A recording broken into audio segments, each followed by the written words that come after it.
Après le malaise d'Eriksson, l'héroïsme de Simon Kjaer et des secours. Bienvenue sur votre chaîne préférée Akhbar al-Bled pour plus de détails sur cette histoire. Il a couru parce qu'une vie en dépendait. Ce samedi 12 juin, à la 43e minute de la rencontre de l'Euro 2020 qui opposait le Danemark à la Finlande, Simon Kjaer est peut-être la personne qui a le plus vite pensé à l'impensable et a réagi en conséquence sur la pelouse de Parken Stadium de Copenhague. Alors positionné en défense centrale, il a vu loin sur l'aile gauche son coéquipier Christian Eriksen s'effondre brutalement, les yeux révulsés sans avoir subi aucun contact au préalable. Le jeune homme de 29 ans venait de subir un malaise qui le laissait inconscient.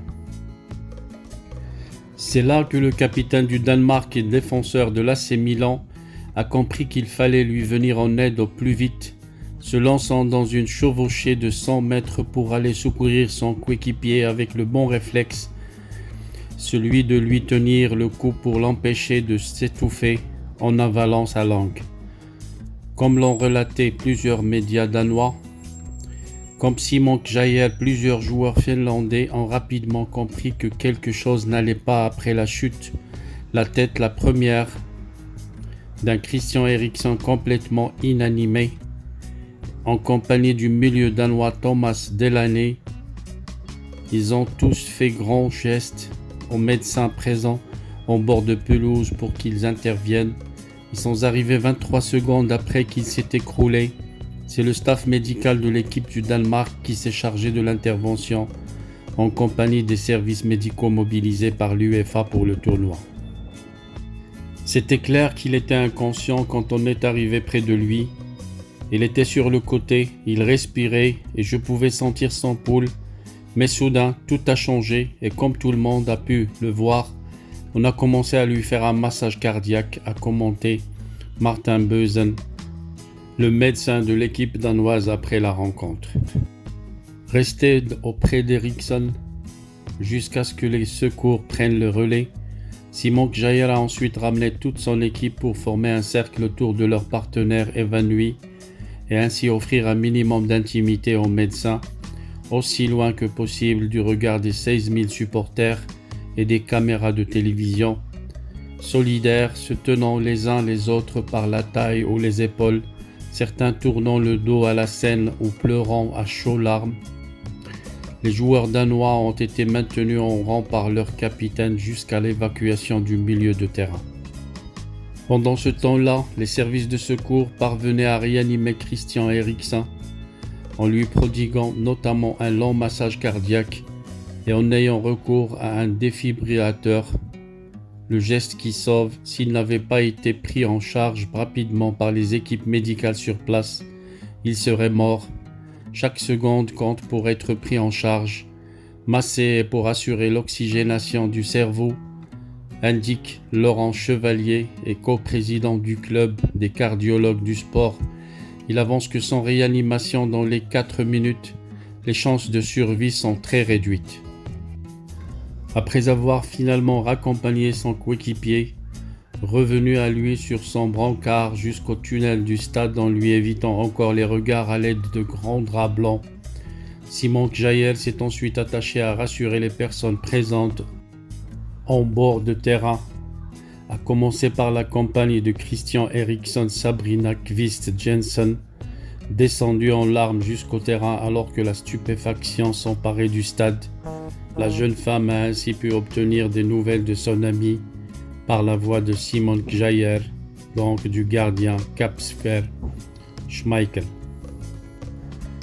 Après de très longues minutes d'attente, l'UEFA et la Fédération danoise de football ont finalement annoncé que l'état de Christian Eriksen transporté à l'hôpital était stabilisé. D'après la fédération, il était même réveillé et subissait des examens médicaux dans l'un des principaux établissements de santé de la capitale danoise.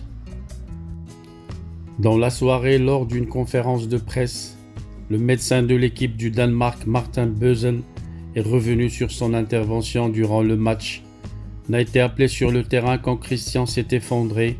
Je ne l'avais pas vu moi-même tomber, mais c'était clair qu'il était inconscient. Quand on est arrivé près de lui, il était sur le côté, il respirait et je pouvais sentir son pouls. Mais soudain, tout a changé et quand tout le monde a pu le voir, on a commencé à lui faire un massage cardiaque. L'équipe médicale du tournoi est vite arrivée et avec leur aide, on a fait ce qu'on devait faire. On a réussi à faire revenir Christian.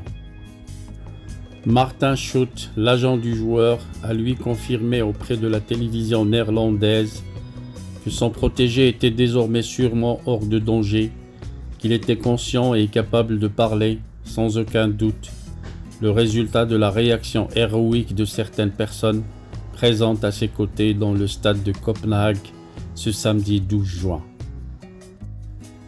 Actuellement dans un état stable à l'hôpital depuis son malaise cardiaque contre la Finlande. Samedi lors du match de l'Euro, le milieu offensif du Danemark Christian Eriksen continue de passer des examens car pour l'instant le médecin de la sélection scandinave Bösen n'a aucune explication sur l'incident connu par le joueur de l'Inter Milan. Pour l'instant nous n'avons pas d'explication. C'est l'une des raisons pour lesquelles il est toujours hospitalisé. Pour comprendre ce qui s'est passé pour le moment, les résultats sont bons. Que puis-je dire? Il était parti. C'était un arrêt cardiaque. Nous l'avons récupéré après la première défibrillation. C'est assez rapide. Concernant les détails, je ne suis pas cardiologue. Pour les détails, je laisserai le soin aux spécialistes de vous les expliquer, a commenté le Danois ce dimanche devant les médias. Cet incident continue de faire l'actualité puisque ce lundi, la Suède rentre dans l'Euro face à l'Espagne, mais ce match n'était pas le seul sujet de la conférence de presse du sélectionneur scandinave John Andersson, puisqu'il est longuement revenu sur l'accident de Christian Eriksen lors de Danemark-Finlande. On a appris cette terrible nouvelle à notre arrivée en Espagne, a-t-il raconté. Je tiens à envoyer tout mon soutien à Christian Eriksen, à sa famille et ses coéquipiers. J'espère qu'on pourra le revoir bientôt. On a reçu beaucoup de messages sur nos téléphones. On n'arrivait pas à très bien comprendre ce qui se passait. On en a parlé dans le bus entre nous. Tout le monde en parlait. Tout le monde en parle. Mais personne ne comprend ce qui s'était vraiment passé à Eriksen.